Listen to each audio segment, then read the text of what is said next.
وَإِذْ قُلْتُمْ يَا مُوسَى لَن نَّصْبِرَ عَلَىٰ طَعَامٍ وَاحِدٍ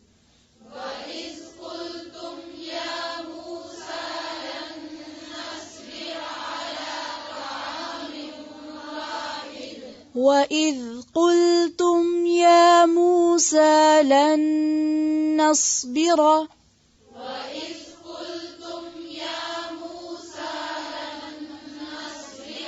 پھر سے وَإِذْ قُلْتُمْ يَا مُوسَى لَن نَّصْبِرَ عَلَىٰ طَعَامٍ وَاحِدٍ فَادْعُ لَنَا رَبَّكَ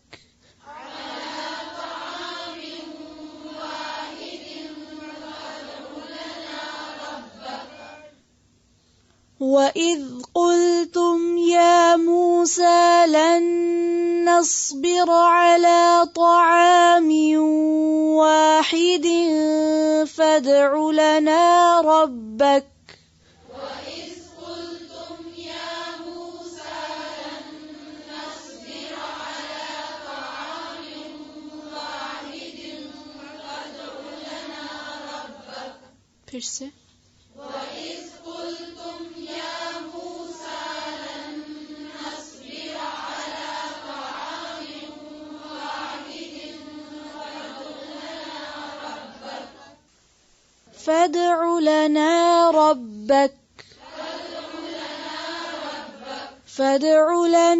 رَبَّكَ يُخْرِجْ لَنَا مِمَّا تُنبِتُ الْأَرْضُ مِن بَقْلِهَا وَقِثَّائِهَا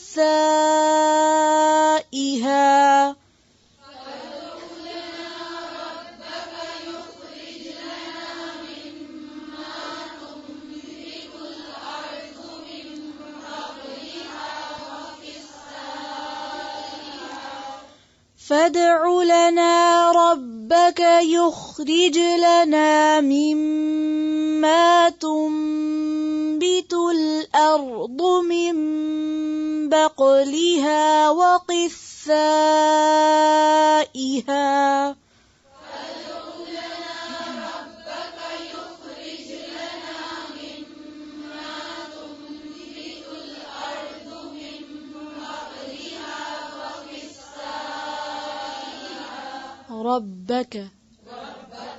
ربک پڑھ سکتے ہیں نہیں تم بتول تا پہ کیا ہے پھر سے پڑھیں فدع لنا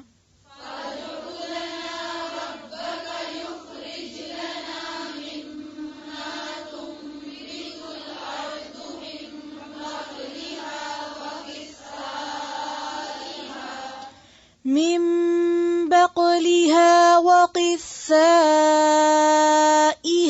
وفومها وعدسها وبصلها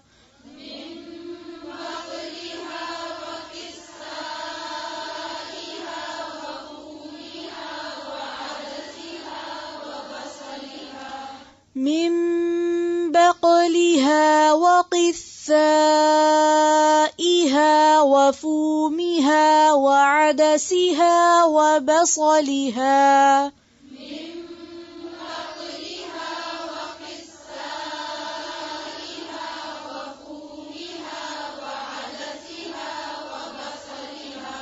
وعدسها پھر سے آگے پھر سے من بقلها سے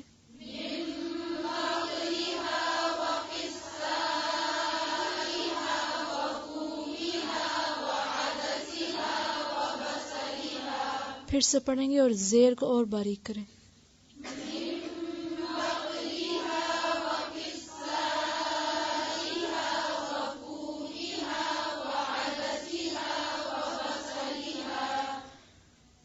قال أتستبدلون الذي هو أدنى بالذي هو خير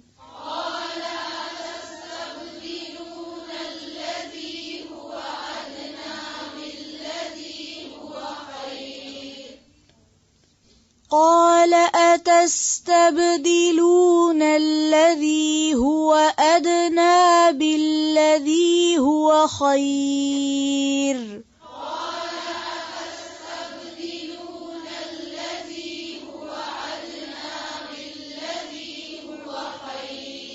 پھر سے پڑھیں.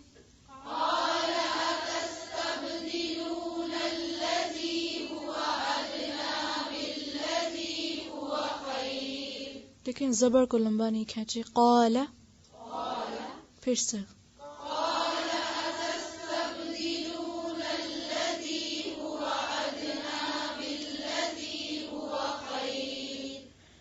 اهبطوا مصرا فإن لكم ما سألتم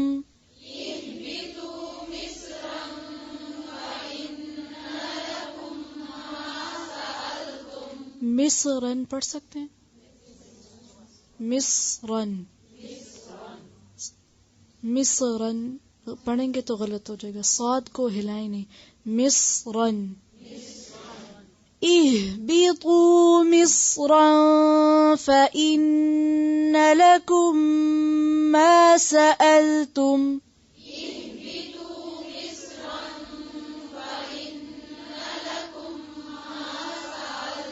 ما سألتم پھر سے. اهبطوا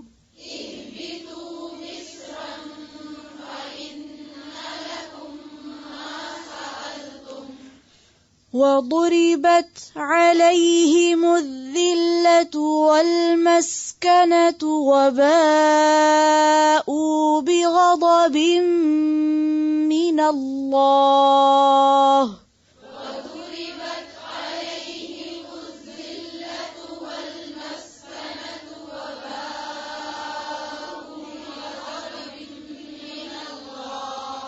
وضربت عليهم الذلة والمسكنة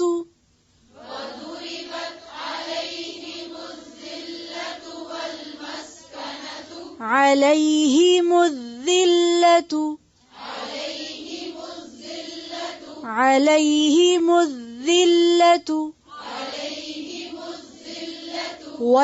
والمسكنة عليهم الذلة والمسكنة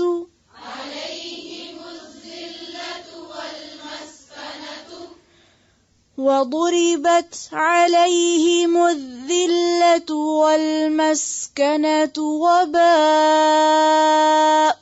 بغضب من الله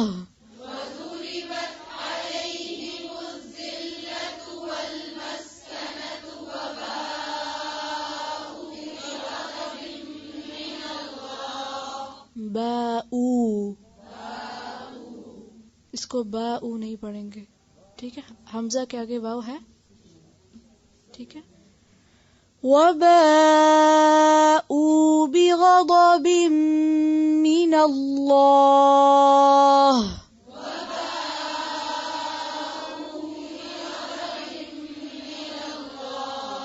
وباءوا بغضب من الله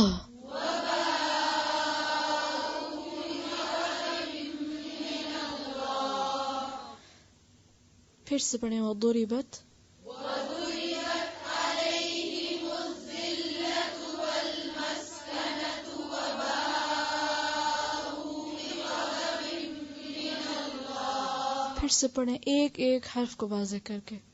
وضربت عليهم الذلة والمسكنة وباءوا بغضب من الله وباءوا بغضب من الله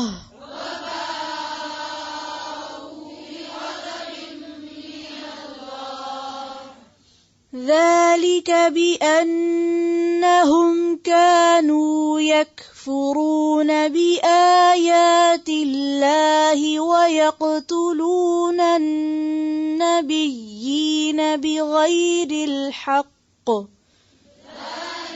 بأنهم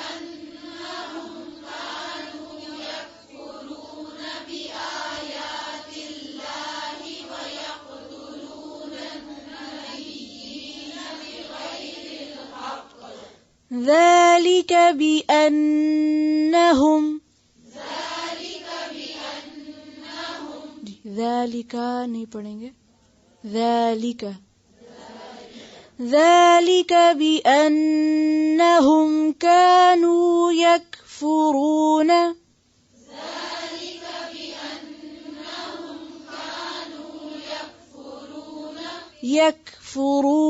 بآيات الله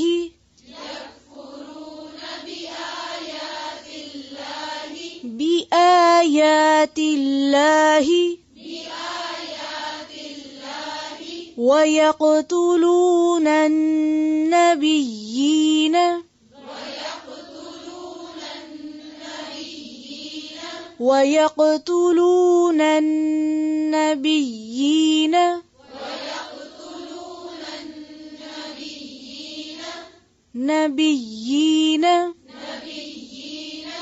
ويقتلون النبيين بغير الحق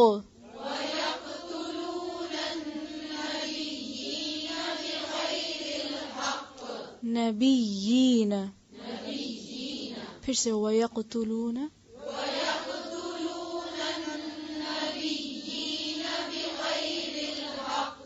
پھر سے ذَلِكَ،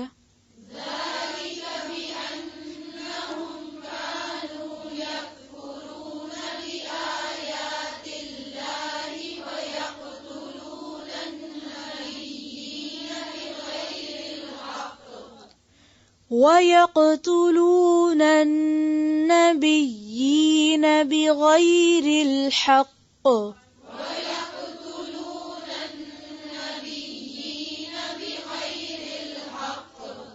بغیر زیر کو اور باریک کریں، بغير الحق حق ذلك بما عصوا وكانوا يعتدون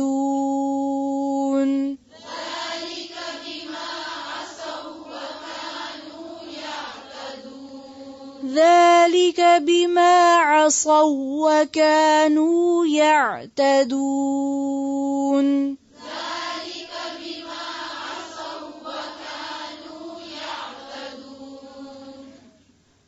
وَإِذْ اور جب قُلْتُمْ کہا تم نے یا موسیٰ اے موسیٰ لن ہرگز نہیں نصبرا ہم صبر کریں گے علی طعام کھانے پر واحد ایک ہی فدعو پس دعا کرو لنا ہمارے لیے ربک اپنے رب سے یخرج وہ نکالے لنا ہمارے لیے مما اس میں سے جو تنبتو اگاتی ہے الارض زمین من بقلہا سبزی اپنی وقثائہا اور ککڑی اپنی وفومہا اور گندم اپنی وعدسہا اور مسور اپنے وبصلہا اور پیاز اپنے قالا کہا اتستبدلون کیا تم بدلنا چاہتے ہو الذی اسے جو ہوا وہ ادنا کمتر ہے بالذی بدلے اس کے جو ہوا وہ خیرن بہتر ہے اہبتو اتر جاؤ مصرن شہر میں فإن تو بے شک لکم تمہارے لیے ہے ما جو سألتم مانگا تم نے وضربت اور مار دی گئی علیہم ان پر الذلت ذلت والمسکنت اور محتاجی وباؤ اور وہ پلٹے بغضب سات غضب کے من اللہ اللہ کی طرف سے ذالک یہ بأنہم بوجہ اس کے کہ وہ کانو تھے وہ یکفرون وہ کفر کرتے بآیاتی سات آیات کے اللہ کی ویقتلون اور وہ قتل کرتے تھے النبیین نبیوں کو بغیر الحق حق کے ذالک یہ بما بوجہ اس کے جو عصوا انہوں نے نافرمانی کی وکانو اور تھے وہ یعتدون وہ حد سے نکل جاتے وَإِذْ قُلْتُمْ اور جب کہا تم نے یا موسیٰ اے موسیٰ لن نصبر ہرگز نہیں صبر کریں گے. ایک ہوتا ہے لا کا مطلب ہی نہیں ہوتا ہے، لیکن لن بہت تاکید کے لیے آتا ہے. بالکل نہیں، ہرگز نہیں. نصبرا صبر سے، علی طعام اوپر ایک کھانے کے، طعام تو عین میم سے ہے، کھانے اور پینے دونوں کے لیے استعمال ہوتا ہے، روٹی پانی دونوں پر لفظ طعام استعمال ہوتا ہے، جیسے فوڈ ہوتا ہے. زمزم کے لیے بھی حدیث میں آتا ہے کہ وہ طعام طعمن و شفاء سقمن، کہ وہ پینے والے کے لیے کھانے کی طرح ہے، تو پینے کی چیز، لیکن زمزم کو کیا کہا گیا؟ کھانا. زمزم تو پیا جاتا ہے مگر کھانا کیوں کہا گیا؟ کہ وہ کھانے کا کام بھی دیتا ہے، اس میں اتنی غذائیت ہے، اور بیمار کے لیے شفا ہے اس میں. طعام واحد، ایک ہی کھانا. ایک ہی کھانے سے کیا مراد ہے؟ یعنی روز من و سلوا ہے، یا یہ کہ سب کے لیے ایک ہی ہے، کسی کے لیے اس میں فرق نہیں ہے، سب کو ایک ہی چیز ملتی ہے، بہت زبردست مساوات ہے. تو ہم ہرگز صبر نہیں کریں گے ایک ہی کھانے پر. فادع لنا، تو دعا کر ہمارے لیے. فادع، دال عین واو اس کا روٹ ہے، اسی سے دعوت لفظ نکلا ہے، بلانا، دعوت دینا، دعا کرنا. بندوں کو بلایا جائے تو وہ دعوت ہوتی ہے، اللہ کو بلایا جائے تو وہ دعا ہوتی ہے. فادع لنا ربک، پس دعا کرو ہمارے لیے اپنے رب سے. یخرج لنا، کہ نکالے ہمارے لیے، مما، اس سے جو، تم بتو کا لفظ جو ہے نون بے تے سے ہے، نباتات اسی سے ہے. نبتا کا معنی ہوتا ہے گھاس یا سبزی وغیرہ کا اگنا، اور تم بتو کا معنی اگانا، جو اگاتی ہے. الارض، زمین، من بقلہا، بقل بے قاف لام سے، ہر قسم کی سبزی کو کہتے ہیں جس کا تنا نہیں ہوتا، جو سبزیاں پھیل جاتی ہیں نا، اپنے سٹیم پہ خود نہیں کھڑی ہو سکتی. بقل، بقالہ کہتے ہیں سبزی فروش کا، گروسری شاپ کو، جی وہ اسی سے ہے بقالہ. بقل سبزی. من بقلہا وقثائہا، قثاء جو ہے قاف سے حمزہ سے ہے، ککڑی، کھیرے وغیرہ کے لیے، کیوکمبر کے لیے استعمال ہوتا ہے. وفومہا، فے واو میم اس کا روٹ ہے. لہسن اور گیہوں دونوں کے لیے استعمال ہوتا ہے، لیکن عام استعمال اس کا لہسن کے لیے ہی ہوتا ہے. یعنی اس کا معنی گندم بھی ہے اگرچہ، لیکن فوم جو ہے وہ جیسے آپ کے تھوم پنجابی میں استعمال ہوتا ہے تو وہی چیز ہے. وہ عدسہا، اور مسور کی دال اس کی. اب دیکھیے کہ عدس سے ایک لفظ عدسہ بھی آپ نے پڑھا ہوگا. عدسہ کس کو کہتے ہیں؟ لینس کو. تو مسور کی جو دال ہے اگر آپ دیکھیں تو اس کی شکل لینس سے ملتی جلتی ہوتی ہے، اسی لیے اس کا نام بھی عدسہ رکھا گیا. اور لیٹن میں مسور کی دال کو لین کہتے ہیں، LEN. لینٹلز بھی جس سے آگے بنا ہے. تو انگریزی میں آپ دیکھیں کہ لین سے لینس بن گئے، وہی عدسہ. اور عربی میں عدس سے عدسہ. بہت سے لوگوں کو یہ بھی نہیں پتا ہوگا کہ مسور کی دال کس کو کہتے ہیں، وہ لال پیلی کرتے رہتے ہیں. وہ بصلہا، اور پیاز اس کا، بصل بے سواد لام، بصلہ اس کی واحد ہے. قالا، کہا، اتستبدلون، تستبدلون میں بھی روٹ بے دال لام ہے، بدلنا، بدل الذین والا. تستبدلون، کیا تم بدل کر لینا چاہتے ہو، بدلے میں لینے کی خواہش ہے. الذی، اس چیز کی، ہوا وہ، ادنا کمتر ہے. ادنا کا لفظ جو ہے وہ دنو سے ہے، دال نون واو اس کا روٹ ہے. دنیا بھی اسی سے ہے. ادنا کا ایک معنی ہوتا ہے قریب تر اور ایک ہوتا ہے چھوٹی چیز. تو دنیا بھی ہمارے قریب ہے آخرت کے مقابلے میں، اس لیے اس کو دنیا کہا جاتا ہے. ہوا ادنا بالذی، بدلے اس کے جو، ہوا خیر جو بہتر ہے. اہبتو، اتر جاؤ. ہے بیتوئے اوپر سے نیچے آنے کے لیے استعمال ہوتا ہے، لیکن یہاں چونکہ انہوں نے کمتر چیز پسند کی تو انہیں بھیجنے کے لیے اس شہر میں یا اس جگہ پر اہبتو، جیسے جاؤ یہاں سے. یعنی مقام سے نیچے اتارا جا رہا ہے. جب تم حقیر چیزوں کے طلبگار ہو تو جاؤ پھر جو مرتبہ اور مقام اور جو کام اللہ نے تمہارے لیے رکھا تھا اسے چھوڑ کے جاؤ دالیں اکٹھی کرو اور کھاؤ پیو مزے کرو. اس لیے یہاں پر اہبتو کا لفظ آیا ہے.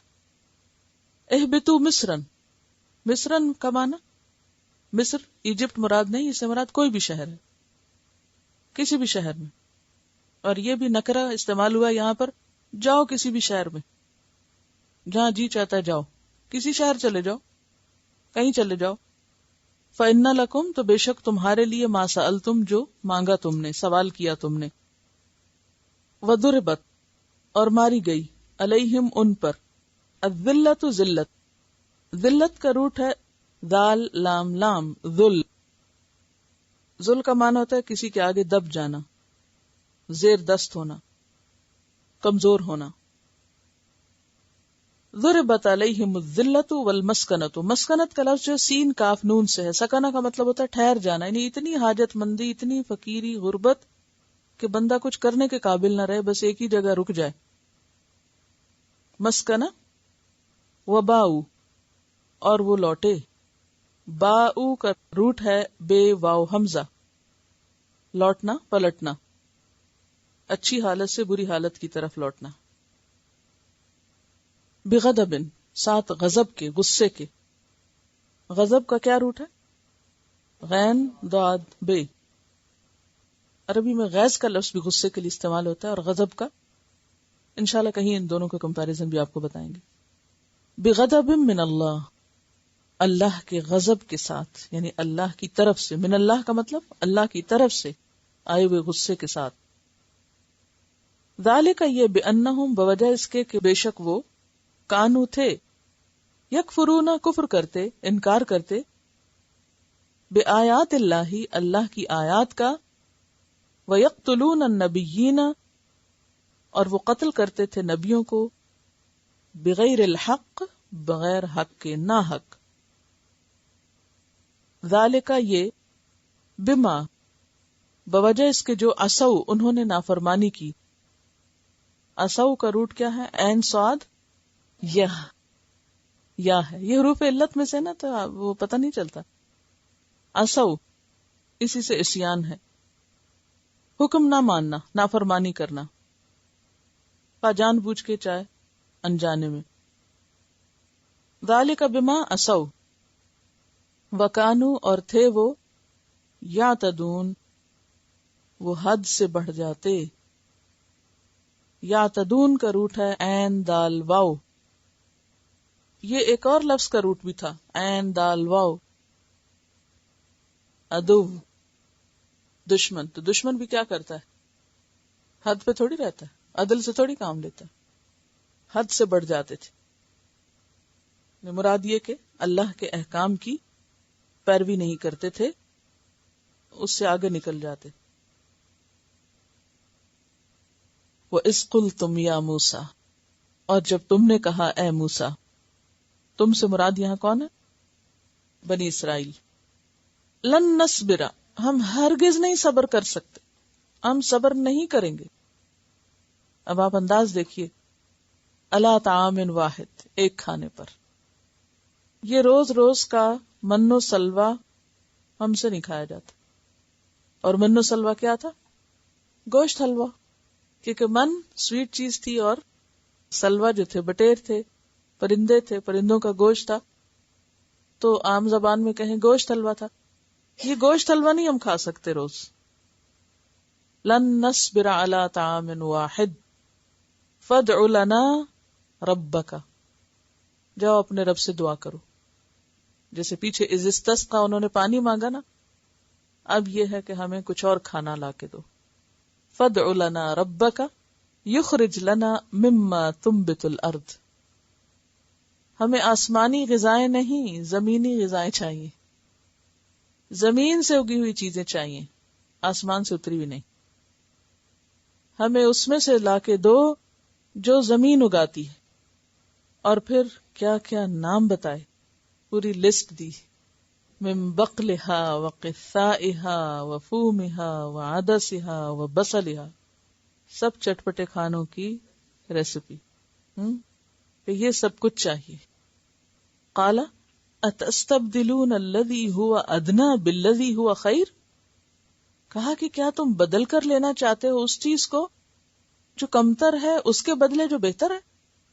یعنی من و سلوہ جو آسمان سے اترتا ہے، جو اتنی بہترین غذا ہے، جو تمہاری ساری غذائی ضروریات پوری کرتی ہے، اسے چھوڑ کر، اور پھر سب سے بڑی بات یہ کہ تمہیں پکانا نہیں پڑتا، کچھ کرنا نہیں پڑتا، بغیر کسی کوشش کے نہ تمہیں اگانا پڑتا ہے، نہ کاٹنا پڑتا ہے، نہ سٹور کرنا پڑتا ہے، نہ پھر اس کو آگے پکانا پڑتا ہے، بنا بنایا سب کچھ تمہیں مل رہا ہے، تو اور کیا چاہیے؟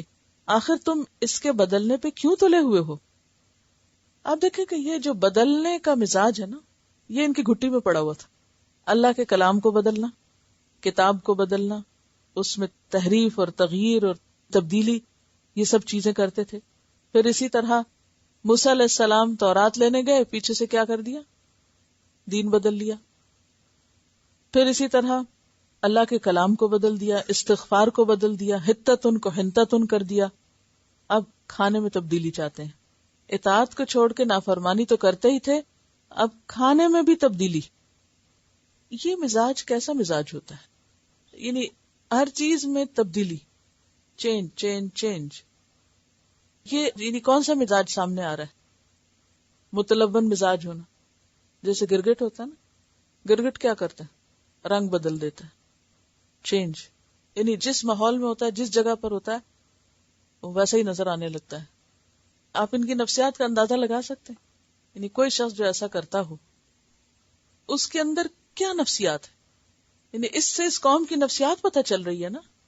ایک تو ناشکرا پن، کہ کوئی چیز پا کر اس پر شکر گزار نہیں، راضی نہیں، خوش نہیں، مطمئن نہیں.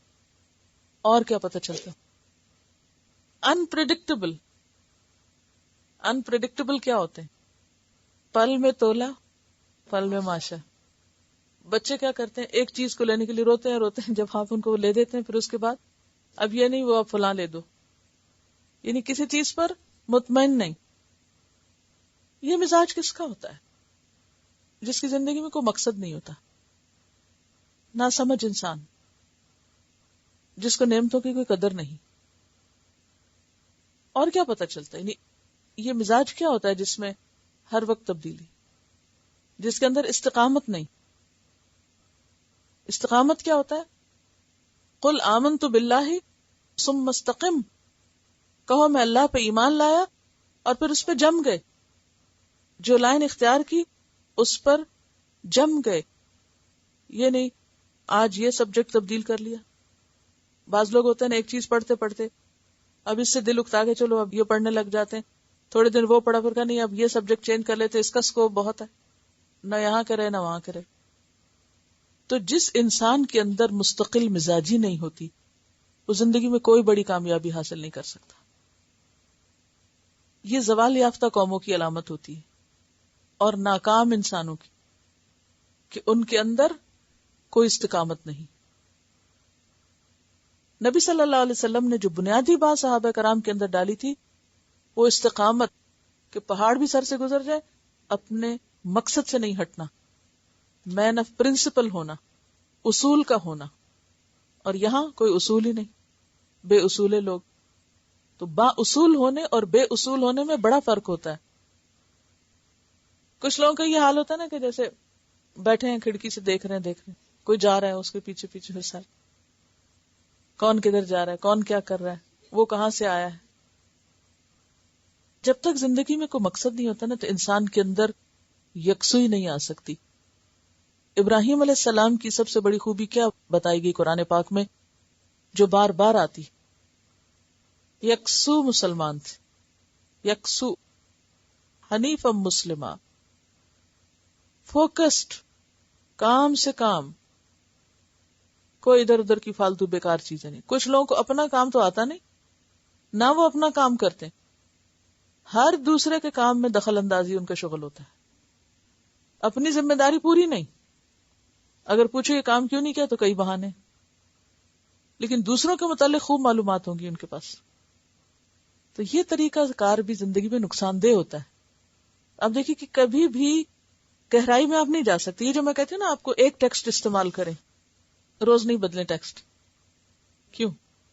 کیونکہ آپ کی نگاہیں اس سے مانوس ہوں گی, آپ کے ذہن میں اس کا امیج بنے گا, پھر آپ اس کے اندر گہرائی میں جا سکیں گے.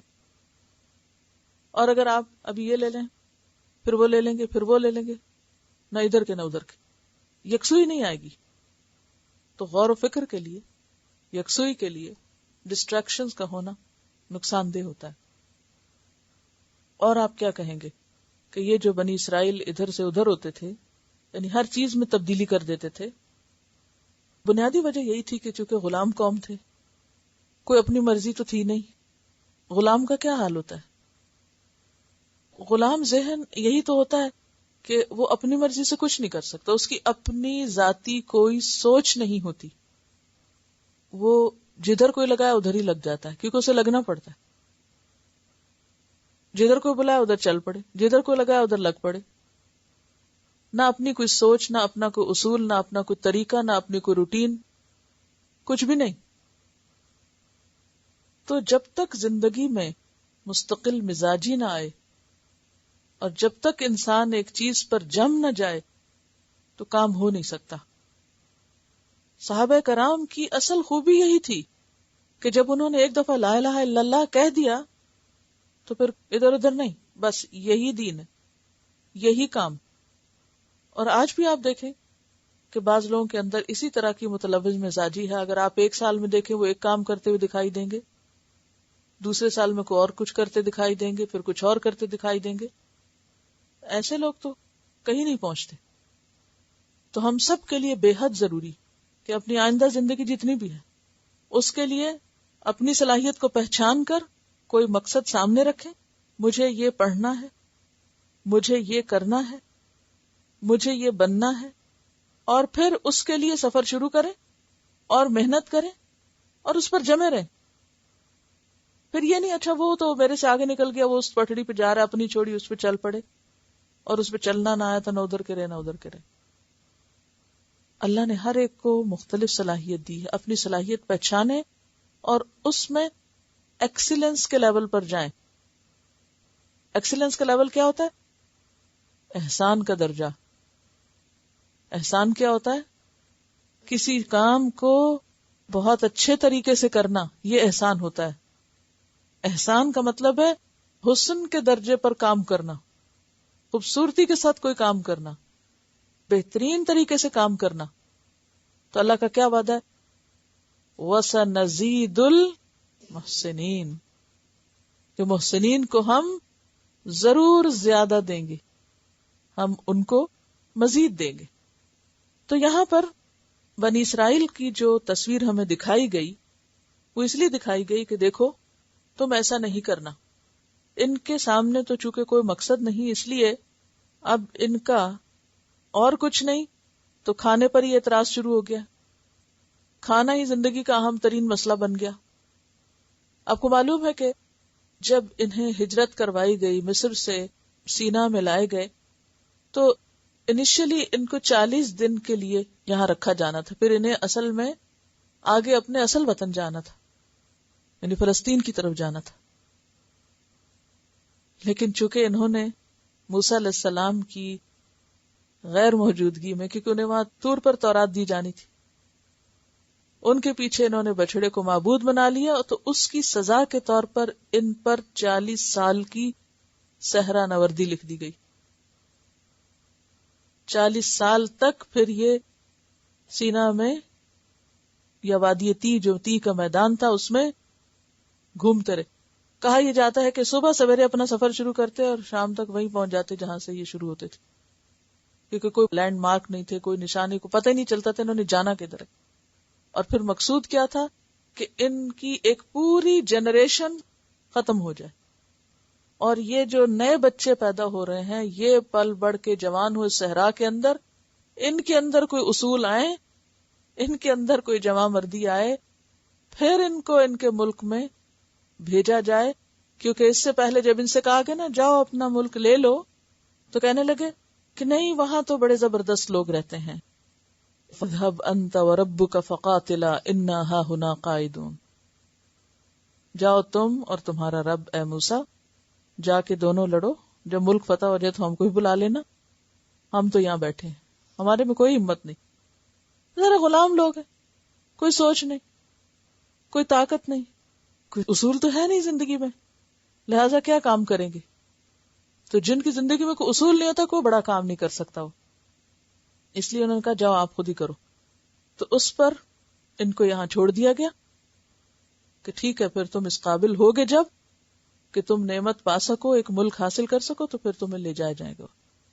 اور پھر وہیں پر موسیٰ علیہ السلام کا بھی انتقال ہو گیا. کہا جاتا ہے کہ موسیٰ علیہ السلام کو اللہ تعالیٰ نے ان کے مرنے سے پہلے وہ جگہ دکھا دی کہ جہاں پھر ان کی قوم ان کے بعد جائے گی. تو موسیٰ علیہ السلام کے وہ شاگرد جو ان کے ساتھ تھے اس سفر میں جب موسیٰ علیہ السلام کو حضرت خضر سے ملاقات کرنا تھی، جن کا نام تھا یوشع بن نون، یوشع، جو ان کے شاگرد بھی تھے اور ان کے خدمت گار بھی تھے اور ان کے سفر حضر کے ساتھی تھے. تو ان کی وفات کے بعد یوشع بن نون جو تھے ان کو نبوت ملی اور ان کے لیڈر بنے، اور پھر ان کی قیادت میں بنی اسرائیل نے اپنا ملک فتح کیا. اس سے پہلے یہاں پر صحرا میں کیا کہتے تھے، یہ کھانا نہیں ہم کھا سکتے، ہمیں تو مصر کی ککڑیاں یاد آتی ہیں، دال چاول یاد آتے ہیں، گندم اگر فوم کو کہیں تو گندم یاد آتی ہے، اور لہسن پیاز چاہیے، اس لیے دال روٹی کھانی ہے ہم کو، ہمیں کسی ایسی جگہ بھیجا جائے. اب آپ دیکھیں، ایک درجہ ہے کھانے میں ضرورت کا، جو بااصول اور بامقصد انسان ہوتا ہے وہ کھانے کے لیے نہیں جیتا، وہ جینے کے لیے کھاتا ہے، اور کھانا اس کی زندگی کا مقصد نہیں ہوا کرتا. وہ اپنی اعلیٰ ترین صلاحیتوں کو محض مزے کے کھانے سیکھنے اور پکانے میں ہی نہیں لگا دیتا. اس کا یہ مطلب نہیں کہ وہ بھوکا رہتا ہے، یہ کھاتا نہیں ہے، اسے کھانا نہیں چاہیے. وہ تو کہا گیا کلو واشربو، لیکن کھانے میں بھی سادگی، اس میں بھی ضرورت کا خیال کہ انسانی جسم کو ضرورت کس چیز کی ہے. عام طور پر ہم لوگ جب کھاتے ہیں تو یہ نہیں دیکھتے کہ ہمیں ضرورت کیا، ہم کیا کھاتے ہیں، چٹخارے والی چیزیں، ٹیسٹ کے لیے کھاتے ہیں، اور جب تک بھون کر اس کی ساری غذائیت مار نہ لیں، کتنے گھنٹے لگائیں چاہے، اس وقت تک کھانا اچھا نہیں لگتا ہمیں. تو ظاہر ہے کہ جس کے پاس بہت فالتو ٹائم ہے وہی یہ سب کچھ کر سکتا ہے، اور جس کے پاس ٹائم مختصر ہے اور اس کے پاس مقصد کچھ اور ہے تو وہ اتنا وقت نہیں لگا سکتا اور اتنی ویرائٹی بھی نہیں لا سکتا. یعنی کھانے میں ویرائٹی اور رنگ رنگ کے کھانے اور کئی ڈشز کا اہتمام یہ صرف وہ کر سکتا ہے جس کے پاس بہت وقت ہے فارغ. پھر اس میں عموماً کیا کرتے ہیں، نمازیں مختصر، قرآن غائب، باقی ذمہ داریاں ختم، نہ پڑھنا نہ پڑھانا، نہ کسی کی خدمت نہ مدد، اور کسی کام کے نہیں. سارا وقت سوچ ہے تو اسی کے گرد یا خرید لاؤ یا پکا لو یا کھا لو اور پھر کھا کے سو جاؤ، آرام کرو، اور پھر اٹھو تو دوبارہ صرف کھانے پینے کا ہی سوچو. لیکن جس کی زندگی میں کوئی مقصد ہے وہ یہ کام کرے گا تو صحیح، مگر ضرورت کے لیول پہ کرے گا، ضرورت کے مطابق، کہ بس اتنے پہ کام چلتا ہے اسی سے چلاؤ. تو اب آپ دیکھیے کہ بنی اسرائیل جب زوال یافتہ ہوئے، اور آپ دیکھیں گے کہ اب بھی جتنے ترقی یافتہ قومیں ہیں اور ان میں بھی جو کام کرنے والے لوگ ہیں ان کا کھانا پکانا سادہ ہی ہوگا، لیکن جن لوگوں کے پاس اور کوئی زندگی کا مقصد نہیں، کوئی کام نہیں، تو وہ کھانے کی جگہوں کے چکر لگاتے رہیں گے. وہ جو کمائیں گے اس کو کہاں لگا دیں گے، کھانے پہ. یعنی بجٹ کا سب سے بڑا حصہ کس پہ، کھانے پہ. تو یہاں پر بنی اسرائیل نے بھی یہی مطالبہ شروع کر دیا. یخرج لنا مما تنبت الارض من بقلها وقثائها وفومها وعدسها وبصلها قال اتستبدلون الذي هو ادنى بالذي هو خير.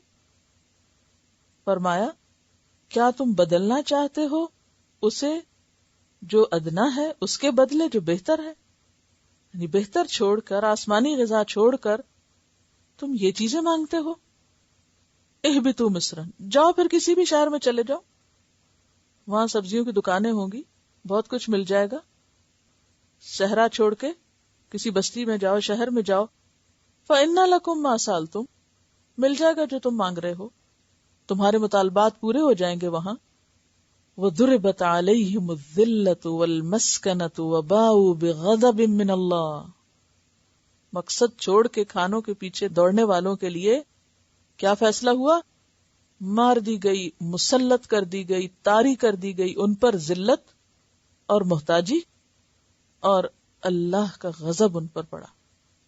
وہ اللہ کے غضب کے ساتھ لوٹے، کیونکہ اللہ نے انہیں سارے جہان پہ چنا تھا، یہ چنے ہوئے لوگ تھے. فضلتکم علی العالمین، کس کام کے لیے بنایا گیا تھا ان کو؟ کیا کریں یہ دنیا میں؟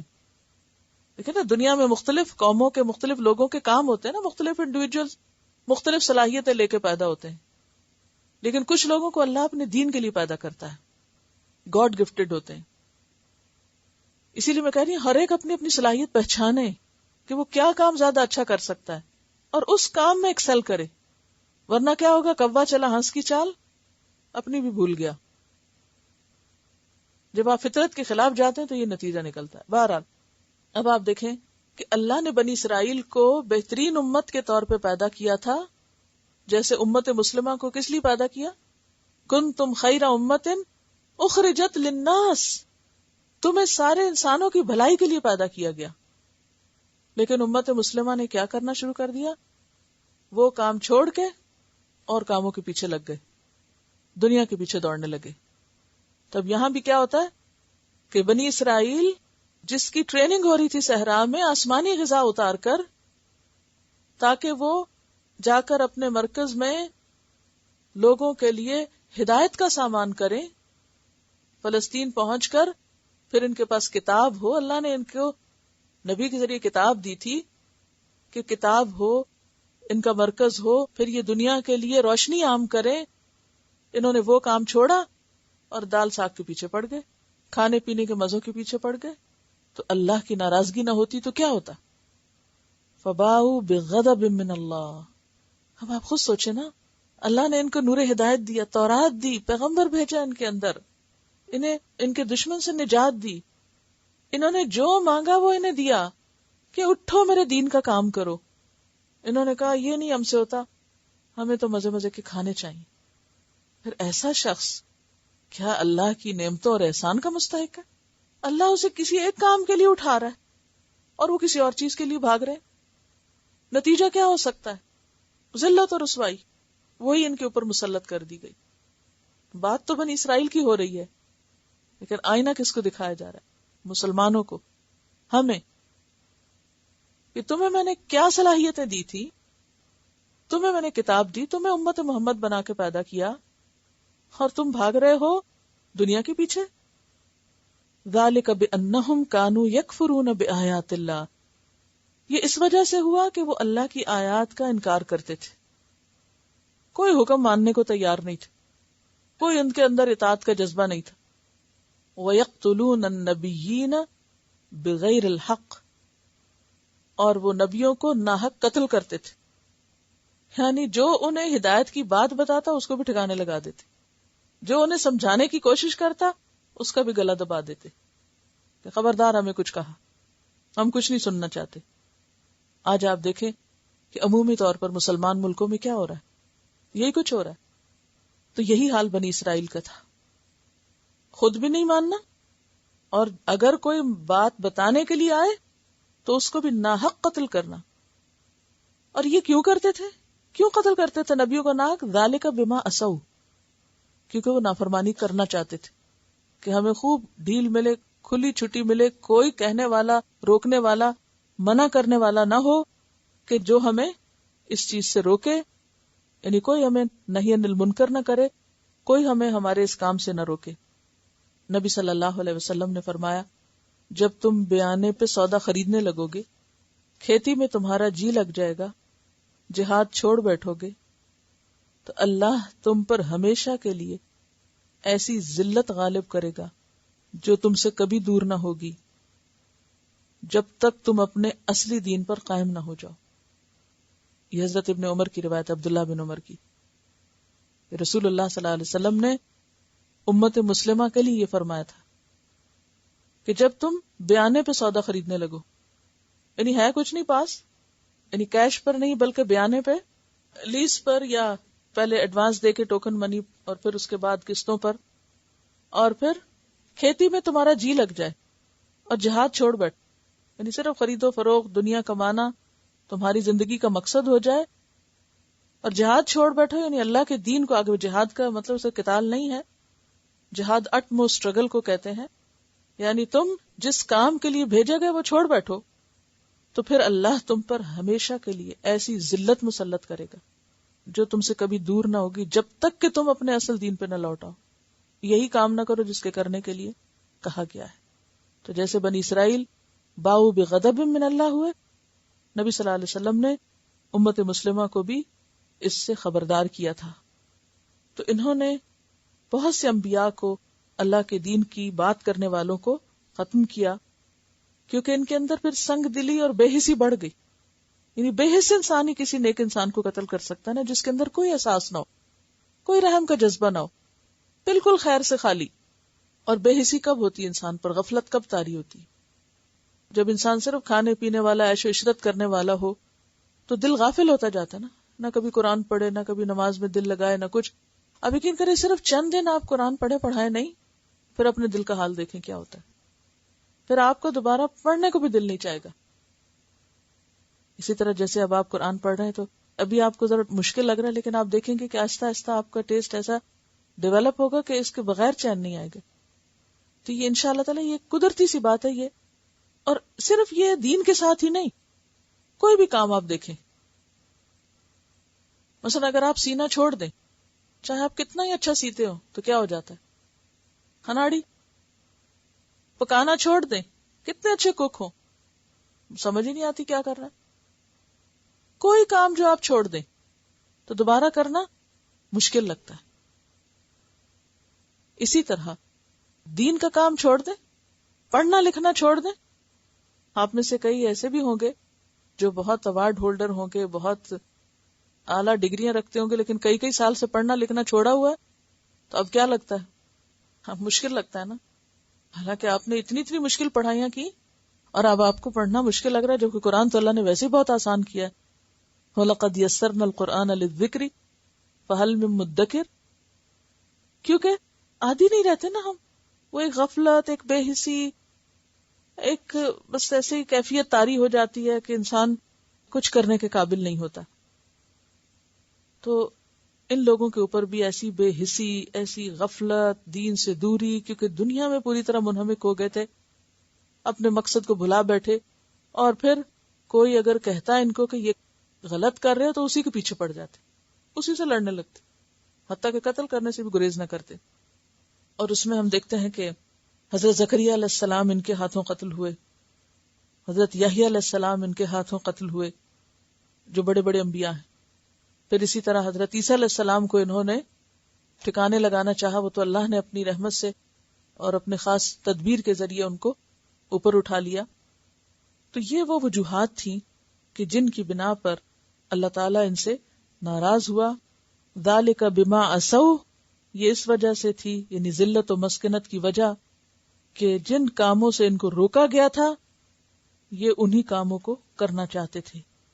وَكَانُوا يَعْتَدُونَ، اور صرف یہ نہیں تھا کہ غلط کام کرتے تھے، غلط کاموں میں بھی حدیں پار کر جاتے تھے، حد سے نکل بار جاتے تھے.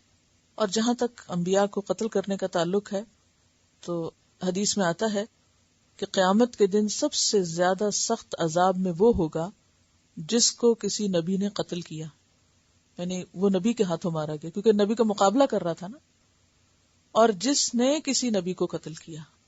اور پھر اسی طرح وہ لوگ بھی جو اللہ کے نیک بندوں کو، یعنی انبیاء کے مشن کو سنبھالنے والے ہوں اور اس مشن کو آگے بڑھانے والے ہوں، انبیاء کے بعد ان کا قتل بدترین جرم ہے. ذالک بما عصوا وکانوا یعتدون. اب آپ دیکھیے کہ بنی اسرائیل پر یہ جو ذلت اور مسکنت مسلط ہوئی، اس کی ایک پوری تاریخ ہے. اس تاریخ کو میں مختصراً اس وقت تھوڑا سا بیان کروں گی آپ کے سامنے. آپ سب نے پڑھ لیا کہ اللہ تعالیٰ نے موسیٰ علیہ السلام اور ہارون علیہ السلام کے ذریعے ان کو نجات دی اور یہ واپس اپنے فلسطین کے ملک میں 40 سال کے بعد پہنچے. اب یہاں آ کر فلسطین پہنچ کر جب ان کو ایک مقام مل گیا، ایک ٹھکانہ مل گیا، اور پھر ان کے اندر اللہ نے کچھ اور نبی بھیجے جن میں خاص طور پر داؤد اور سلیمان علیہ السلام ہیں، تو اس دور میں انہیں انتہائی عروج ملا ان دو پیغمبروں کے دور میں. اور سورۃ سبا میں، سورۃ نمل میں یہ واقعات ملتے ہیں. سلیمان علیہ السلام نے ہیکل تعمیر کیا، یعنی فلسطین میں یروشلم میں ہیکل تعمیر کیا. یہاں تورات کی تختیاں رکھی گئیں. اب ان کے پاس کتاب بھی ہے، مرکز بھی ہے. اب یہ جم گئے وہاں آ کر. صحرا سے پلی ہوئی نکلی ہوئی قوم، اس میں سے جو اچھے لوگ تھے انہوں نے آ کر یہاں ایک مرکز بنایا اور ان کو ایک سٹیبلٹی نصیب ہوئی. سارے آس پاس کے علاقے سے لوگ آ کر وہاں پر عبادت بھی کرتے ہیکل میں اور کتاب بھی پڑھتے. یہ تقریباً 100 سال کا دور ہے جب ان کو عروج ملا. پھر اس کے بعد کیا ہوا کہ ان کے آپس میں اختلاف شروع ہو گئے، آپس کی لڑائیاں شروع ہو گئی، آپس میں ٹکرانے لگے. اب کسی باہر کی قوم سے مقابلہ نہیں تھا، تو آپس میں مقابلے شروع ہو گئے.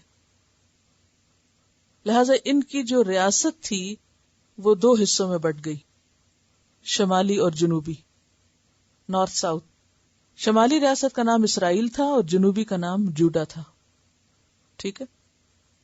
اب آپ خود سوچیں کہ جب ایک ہی دین کے لوگ آپس میں اس طرح بٹ جائیں تو پھر ان کے درمیان کہاں سے ترقی ہو سکتی ہے اور کہاں سے وہ آگے بڑھ سکتے ہیں. بہرحال اب ان کی خرابیوں کی وجہ سے باہر کی قوموں نے آ کے ان پہ حملے کیے. سب سے پہلا حملہ ان پر 8ویں صدی قبل مسیح میں ہوا، یعنی 8 BC میں، اور یہ بہت زبردست قسم کا حملہ تھا. آشوریوں نے ان پہ حملہ کیا اور اس وقت جنوبی ریاست جوڈا میں جو ہیکل سلمانی تھا اور جو تختیاں تھی تورات کی وہ محفوظ رہ گئیں، ان کو نقصان نہیں ہوا. لیکن انہوں نے کوئی سبق نہیں لیا اس سے. ان کے فسادات کا سلسلہ جاری رہا، اللہ کی نافرمانی کا اور غلط کاموں کا. تو 200 سال کے بعد پھر ایک اور حملہ ہوا بیبیلونینز کی طرف سے 6 صدی قبل مسیح میں. اور عراق کے لوگ، یعنی عراق کے بیبیلونینز جو تھے، انہوں نے جب حملہ کیا تو ہیکل تباہ کر دیا، مرکز ختم، سونے کی قیمتی چیزیں اکھاڑ کے لے گئے، کتابیں جلا دی گئیں، تورات ناپید ہو گئی، برن کر دی گئی، بنی اسرائیل غلام بنائے گئے، سخت ذلیل کیے گئے. ان کی مرکزیت ختم ہو گئی، نہ مرکز رہا نہ کتاب رہی. اب آپ سوچ سکتے ہیں کہ ان کا حال کیا ہوگا. تو اس عرصے کو جس میں یہ ہوا، انتشار کا زمانہ کہتے ہیں. ڈائسپورا کا لفظ اس کے لیے استعمال ہوتا ہے، یعنی انتشار کا دور. پھر 5ویں صدی قبل مسیح میں پرشین حکومت نے ان کی مدد کی اور انہیں نجات دلائی بیبیلونین سے، کیونکہ پرشینز اور بیبیلونینز کی آپس میں نہیں بنتی تھی. لہذا پرشین اپنے کچھ مفادات کی خاطر ان کے ساتھ مل گئے اور ان کو آزاد کروایا. اسرائیل انہیں واپس ملا، دوبارہ ہیکل تعمیر ہوا. حضرت عزیر علیہ السلام اس وقت ان کے بیچ میں بھیجے گئے. انہوں نے اپنے حافظے سے تورات کو دوبارہ لکھا. اس سے پہلے جلا دی گئی تھی، نہیں تھی ان کے پاس. تو یہ موسیٰ علیہ السلام کے تقریباً 800 سال بعد دوبارہ تورات لکھی گئی. حضرت عزیر علیہ السلام نے لکھوائی تھی. تو اس سے یہ ہے کہ چونکہ وہ پیغمبر تھے لہذا ان کو دوبارہ کتاب مل گئی ایک طرح سے. اور پھر یہ ہے کہ ان کے علماء کے اندر بگاڑ جو تھا وہ ختم نہیں ہوا. دین میں طرح طرح کی بدعات انہوں نے جاری کر لی اور انہوں نے جگہ جگہ سینیگاگ بنانے شروع کیے. جہاں بھی 10 بالغ یہودی اکٹھے ہوتے، تورات کا نسخہ ہوتا، وہیں سینیگاگ تعمیر کر لیتے. بہت سینیگاگ ہو گئے. جیسے مسلمانوں کے ہاں بہت سی مسجدیں، اگر ان کو صحیح معنوں میں استعمال کیا جائے آپ خود سوچیے کہ اگر نماز کے وقت میں سب مسلمان اپنے اپنے گھروں سے نکلنا شروع کر دیں تو آپ خود سوچیں کتنے لوگوں کے نوٹس میں آئے کہ یہ مغرب ہوئی، سورج غروب ہوا اور یہ سارے گھروں سے نکل آئے اور یہ خاص جگہ کی طرف جا رہے ہیں. کیا پھر بھی کسی تبلیغ کی ضرورت ہوگی؟ صرف گھروں سے نکل کر ایک خاص مخصوص علیہ میں مسجد تک جانا اور واپس آنا سب کے نوٹس میں لائے گا. لیکن مسجدیں تو بہت بنا لی، برسوں میں نمازی بن نہ سکے. بہرحال اب کیا ہوا کہ انہوں نے کیا طریقہ اختیار کیا؟ جہاں بھی 10 بالغ یہودی ایڈلٹس ہوں گے وہاں سینیگوگ تعمیر ہوگا اور وہاں تورات ہوگی. لیکن اس کے ساتھ ساتھ تورات ایک متبرک کتاب کے طور پر تو رہ گئی، اسے سمجھتا کوئی نہیں تھا. جہالت کا یہ عالم ہو گیا کہ ان کے اندر سے آخرت کا جو تصور تھا وہ بالکل ہی ختم ہو کے رہ گیا کہ مرنا بھی ہے اور جا کے کوئی حساب کتاب بھی ہونا، بالکل بھول گئے. آج ہمارا حال کیا ہے؟ قرآن نہ پڑھنے کی وجہ سے کوئی آخرت کا خوف نہیں. اس کے بعد 4 صدی قبل مسیح سکندر اعظم کا زمانہ ہے. جب اس نے دنیا کو فتح کیا تو فلسطین کو بھی کر لیا، پھر ان کو ذلیل کیا گیا اور فلسطین رومن امپائر کا حصہ بن گیا. ان کی مذہبی آزادی ختم. اب سینیگاگ بے شک تھے لیکن عبادت کی اجازت ہی نہیں. ان کے اوپر رومیوں کی حکومت تھی اور سارا انہی کا حکم چلتا تھا. اور ان کو ایک احساس بہت تھا، جتنی بھی ذلت ہوئی، کہ ہم چوزن پیپل ہیں، لہٰذا یہ جہاں جاتے ہیں ان کے خلاف سازشیں شروع کر دیتے. چونکہ وہ اندر ایک تکبر تھا نا، ایک فخر تھا، ہم پیغمبروں کی اولاد ہیں، ہم بڑوں کی اولاد ہیں، ہم اللہ کے بیٹے ہیں، ہم اس کے بہت پیارے ہیں. یہ خیال نہیں ان کے دل سے جاتا تھا. آج ہمارا کیا حال ہے؟ ہم کیا کہتے ہیں؟ ہم حضور صلی اللہ علیہ وسلم کی امت میں سے ہیں اور اس بات پر ہی ناز کرتے رہتے ہیں اور کوئی کام نہیں کر کے دیتے. یعنی اس بات پر کتنا فخر ہے ہم سب کو، اور صرف فخر ہے، آپ کی اتباع پیروی اس کی طرف کوئی توجہ نہیں. بہرحال اب یہ ہے کہ ان کو اپنے نسل پر، اپنے بڑوں پر بہت ایک طرح سے فخر تھا اور غرور تھا، اور اسی وجہ سے انہوں نے جو بھی کوئی حکومت ہوتی ہے، جو بھی کوئی قوم ہوتی ہے، اس کے خلاف سازش شروع کر دیتے. تو رومیوں کے خلاف انہوں نے سازشیں شروع کر دی. اب پہلی صدی عیسوی میں 70 AD، پہلے کیا تھا؟ BC، اب ہے 70 AD. اس میں رومیوں نے فیصلہ کیا کہ ان سب کو ختم کر دیا جائے. ان کی شرارتوں کی وجہ سے ان کو مٹا دیا جائے، کیونکہ یہ مسائل پیدا کرتے ہیں. تو اس پر انہیں بہت کچلا گیا، بہت. ان کے ٹیمپل گرا دیے گئے اور ان کو طرح طرح سے سزائیں دی گئیں کہ یہ ادھر ادھر دنیا بھر میں بھاگ گئے. یہی وہ موقع ہے جب ان کے کچھ قبائل عرب میں بھی آ کے بسے. بنو نذیر، بنو قینقاع اور بنو قریظہ مدینہ میں آ کے بس گئے، اور خیبر میں بھی کچھ لوگ آ کے آباد ہوئے. یعنی ایک طرح سے تتر بتر ہو گئے. اس کے بعد کیا ہوا کہ کچھ یہود چھپ چھپا کے فلسطین میں بھی رہ گئے. وہاں انہوں نے پھر سر اٹھایا، کوئی اپنی جمعیت کو پھر منظم کیا. اب کیا ہوتا ہے کہ 135 AD میں دوبارہ ان پہ حملہ ہوا اور ان کو مکمل طور پر فلسطین سے نکال دیا گیا، پورے کا پورا. پھر اسی طرح 3 اور 4 صدی جو تھی اس میں بھی ان پر بہت سختیاں ہوئیں. 7ویں اور 8ویں صدی میں نبی صلی اللہ علیہ وسلم جب دنیا میں تشریف لائے تو آپ کو معلوم ہے مدینہ میں انہوں نے کیا کچھ کیا. کچھ پڑھا ہے آپ نے مدینہ میں ان کی ہسٹری کے بارے میں؟ نبی صلی اللہ علیہ وسلم کے ساتھ انہوں نے کیا معاملہ کیا تھا؟ لوگوں کو ان سے توقع تھی کہ یہ انہیں بتائیں گے کہ آپ واقعی اللہ کے نبی ہیں یا نہیں، لیکن انہوں نے سب سے پہلے آپ کا انکار کیا. وَلَا تَكُونُوا أَوَّلَ كَافِرٍ بِهِ، پہلے تو انہوں نے آپ کا انکار کر دیا. پھر طرح طرح کی چالیں چلتے تھے. دن کے ایک حصے میں مسلمان ہو جاتے، پھر واپس پلٹ جاتے اور کہتے کہ اس دین میں تو کچھ نہیں، دیکھ لیا ہم نے. پھر مختلف طریقوں سے آپ کو ستاتے. اس کی تفصیلات آگے آپ قرآن میں بھی پڑھیں گے اور انشاءاللہ سیپریٹلی بھی دیکھیں گے. تو اس میں آپ دیکھیے کہ آپ صلی اللہ علیہ وسلم نے ان کی شرارتوں کی وجہ سے ان کو مدینہ سے نکالا. بنو قینقاع کے محلے میں ایک مسلمان عورت کو بہت بے آبرو کیا گیا، پھر اس کے نتیجے میں ان پر مصیبت آئی. پھر جنگ خندق کے موقع پر یا جنگ احزاب کے موقع پر بنو قریظہ نے بہت دھوکہ بازی کی کہ مسلمانوں کے خلاف باہر سے آنے والوں کا ساتھ دیا اور ان کی جاسوسی کی، جس کی بنا پر ان کے مردوں کو ختم کیا گیا. پھر خیبر میں یہ لوگ جا کے جمع ہوئے، وہاں سے پھر انہوں نے اسی طرح کی کچھ سازشیں شروع کر دی. بالآخر آپ صلی اللہ علیہ وسلم نے خیبر پہ حملہ کیا، اس کو فتح کر لیا اور ان کے اوپر جزیہ عائد کیا. پھر اس کے بعد یہ ہے کہ حضرت عمر کے زمانے میں پھر ان کی مزید سازشیں شروع ہوئی، تو انہوں نے ان کو سب کو نکال کے شام کی طرف کر دیا، یعنی عرب کے علاقے کو ان سے بالکل خالی کر دیا گیا. اب آپ دیکھیں کہ اس پر بہت لے دے ہوتی ہے کہ مسلمانوں نے ان کے ساتھ بہت ظلم کیا یا ایسا ہوا، لیکن ہم دیکھتے ہیں کہ اس سے پچھلی ہسٹری اگر آپ کو معلوم ہو تو رومیوں نے اور باقی قوموں نے ان کے ساتھ، بیبلونینز نے، آشورینز نے، یعنی کوئی قوم ہے جنہوں نے ان کے ساتھ زیادتی نہ کی ہو، تو صرف مسلمانوں پر یہ الزام کیوں؟ یہاں میں صرف اس لیے تھوڑا سا تبصرہ ساتھ کر رہی ہوں کہ آپ کو تھوڑا دماغ بھی کھلے کہ دنیا میں جو کچھ بھی ہوا وہ سارا نزلہ آ کے کس پہ گرتا ہے؟ مسلمانوں پر اور حضور صلی اللہ علیہ وسلم پر، کہ آپ نے بنو قریظہ کے ساتھ یہ کیا تھا. آپ پڑھتے رہے ہوں گے اس طرح کی باتیں، اور بعض اوقات مسلمان بچے بہت پریشان ہوتے ہیں کہ اچھا ہمارے پروفٹ نے جو اتنے مہربان تھے انہوں نے ان کے ساتھ ایسا سلوک کیا، اور اس سے پھر بہت سی اور چیزیں ذہنوں میں شک و شبہ ڈالتی ہیں اسلام کے خلاف. تو یہ اس وقت ہوتا ہے کہ جب ہمیں ان کی پوری ہسٹری کا ایک اندازہ نہیں ہوتا کہ اور قوموں نے ان کے ساتھ ایسا کیوں کیا اور انہوں نے کیوں کیا. چلے مسلمانوں نے تو کیا، انہوں نے کیوں کیا، وہاں ان کا کیا قصور تھا.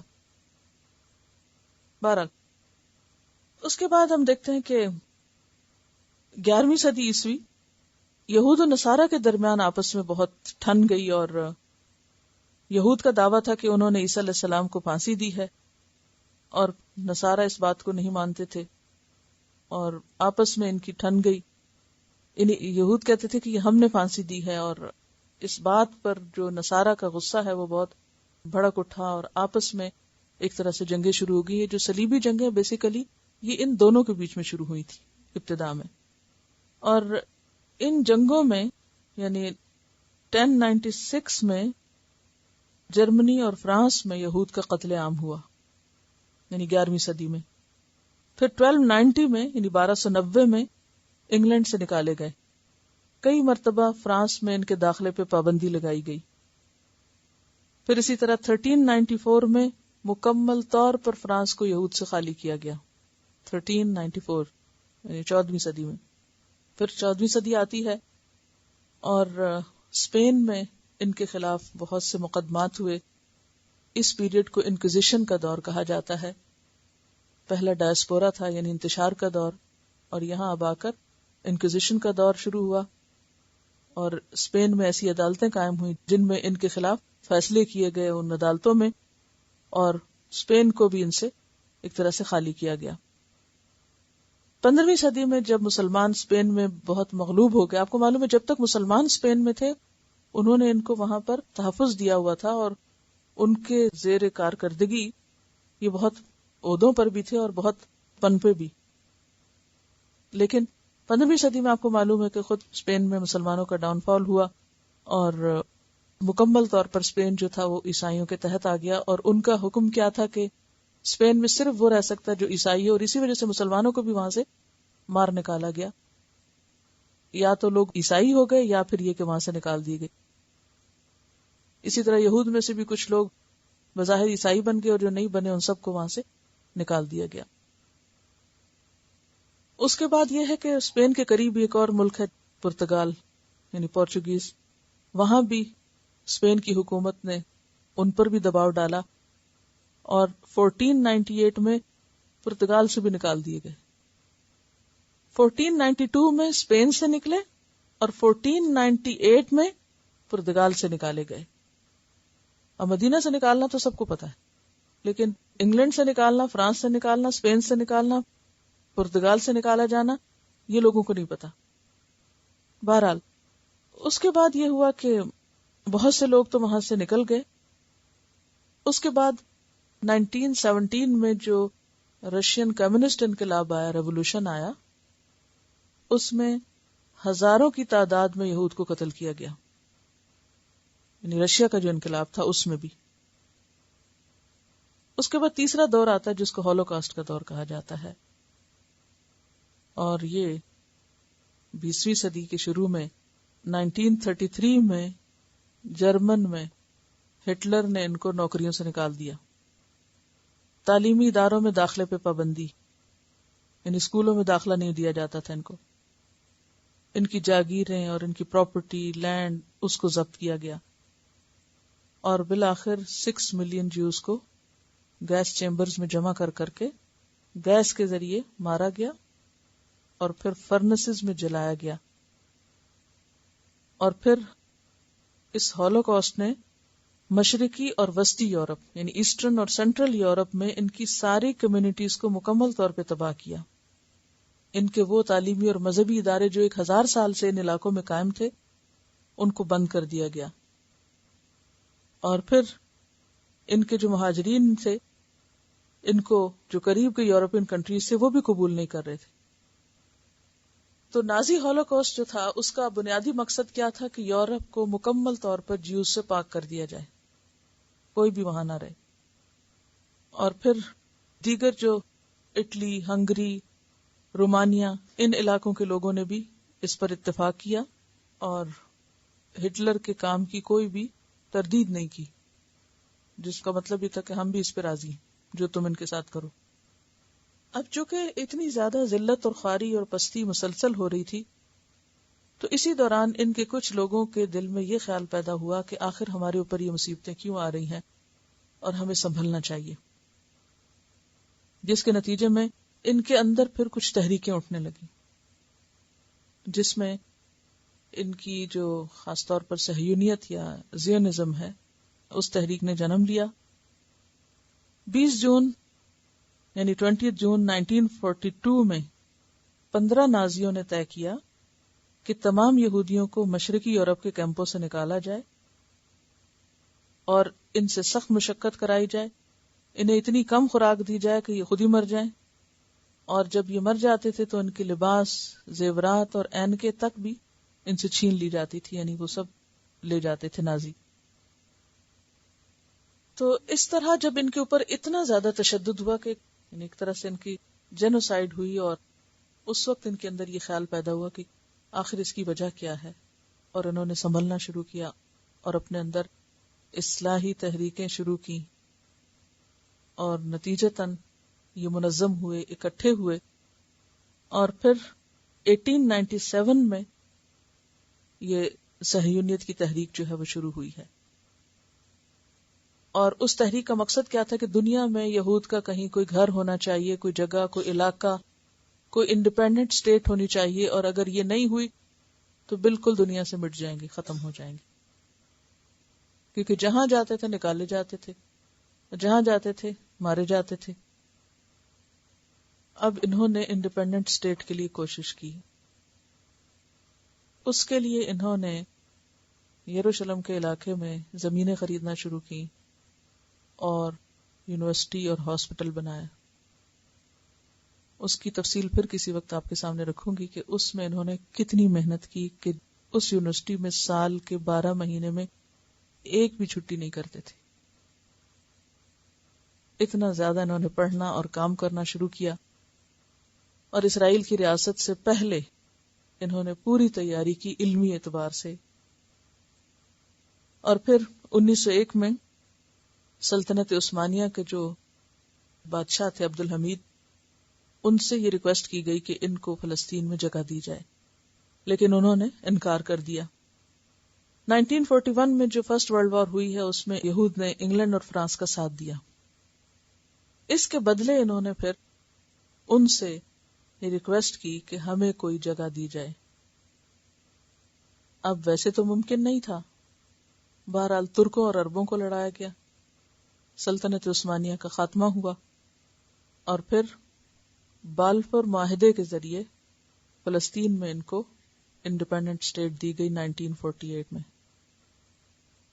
اور اس کے بعد سے ان کی ترقی ہوئی، یعنی ترقی ایک طرح سے وہ کام شروع ہوا، اور اب جو کچھ ہے اس وقت وہ آپ کے سامنے ہے، اس پہ تبصرے کی کوئی ضرورت نہیں ہے. اور اس میں آپ دیکھیں کہ 1948 میں اقوام متحدہ میں UNO میں ایک باقاعدہ قرارداد پیش ہوئی تھی، اور اس میں ان کے لیے الگ ملک کا قیام عمل میں آیا. جو ووٹنگ ہوئی تھی اس میں 3 ووٹ کم ہو رہے تھے، تو زبردستی کچھ افریقن کنٹریز اور فار ایسٹ کے ممالک سے کچھ ووٹ دلوا کے ان کی تحریک یعنی زیونسٹ تحریک کو کامیاب کرایا گیا. تو اس کے نتیجے میں ان کو یہ ملک ملا 12. لیکن قرآن میں یہ بھی کہا گیا ہے، سورۃ آل عمران آیت 112، ضربت علیہم الذلۃ اینما ثقفوا، ان پر ذلت چسپاں کر دی گئی جہاں بھی پائے گئے، جدھر بھی گئے، جہاں بھی ہوئے. الا بحبل من اللہ، مگر اللہ کی رسی کے ساتھ، یعنی اللہ سے اپنا تعلق درست کریں. وحبل من الناس، اور لوگوں کے ساتھ اپنی ٹائز مضبوط کریں. تو قرآن نے ان کو یہ کلو دیا کہ اس مصیبت سے نکلنے کے 2 طریقے ہیں. ایک تو اپنا ریلیجس ریوائول، یعنی اللہ سے تعلق مضبوط، اور دوسرا لوگوں سے تعلق درست. اب اس کے نتیجے میں آپ دیکھیں کہ ان کی جو ہیبرو لینگویج تھی ڈیڈ لینگویجز میں سے شمار ہوتی تھی، اس کو انہوں نے دوبارہ سے ریوائیو کیا، یعنی زبان کو زندہ کیا. لوگوں نے اس کو پڑھنا شروع کیا، اور اب ان کی سرکاری زبان ہے وہاں کی، ان کی سلطنت کی. پھر اس کے بعد آپ دیکھیں کہ جہاں تک مذہبی چیزیں ہیں تو ان میں سے بھی بہت سی چیزیں انہوں نے ریئلائز کی. اور آپ دیکھیں کہ اب جہاں بھی یہ لوگ ہوتے ہیں اپنے خاص لباس میں، اپنے خاص طریقوں میں، اگرچہ ساری اکثریت نہیں بھی لیکن جو ہیں وہ ہیں. اور اس کے ساتھ یہ ہے کہ تعلیم کے شعبے میں سخت محنت انہوں نے کی ہے. عبرانیہ یونیورسٹی جو ہے اسرائیل میں، اس کے اندر جو کام ہوتا ہے کس طرح ہوتا ہے، اگر آپ پڑھیں تو صرف سر جھکا لیں کہ ہم کیا کر رہے ہیں اور ہمارے بچے کیا کر رہے ہیں. اس وقت کسی کے خلاف کوئی تعصب پیدا کرنا مقصود نہیں، لیکن ہسٹوریکل فیکٹس کو سامنے لانا بھی ضروری ہے تاکہ آپ کا ذہن کھلے.